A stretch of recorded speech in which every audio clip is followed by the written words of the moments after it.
आपण जर ही बघितलं आपला जो प्लॉट आहे तर हा याची जर वाढ बघितली आपण वरतून, आता माझी उंची कमी पडते पण आपण जर बघितलं एकसारखी वाढ आहे, दोन्ही साईडनी एक एक बोट उरते.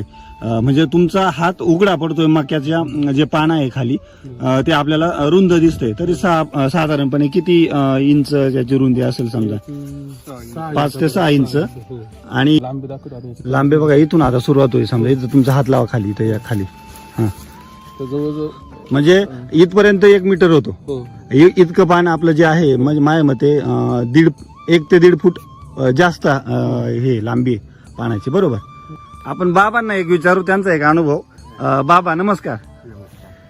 काय वाटतं ही जी मका आहे तर काय अनुभव तुमचा इथून पाठीमागचा, समजा मकेचं पीक तुम्ही पाहिलंच असेल, समजा तुम्ही स्वतः घेताय, तर काय बदल वाटतो बुवा तुमच्या मकेत ह्या मकेत? लय फरक, कमी 50% फरक आहे. कशा कशामध्ये बदल वाटला तुम्हाला? खताचाच अनुभव असा ते काळं खत आहे ना, आम्ही घेतो काही वेळेस पण ते उत्पन्न जास्त देतो. काळं खत बुवा, नाव माहित नाही पण काळं दिसतं म्हणून काळं खत. आम्ही ते काळं खतच म्हणतोय. त्याचा वास बीज कसा येतो? वासे घालत येतो, म्हणजे असा कुजलेल्या टाईप, म्हणजे कंपोस्ट खत आहे बुवा थोडक्यात ते.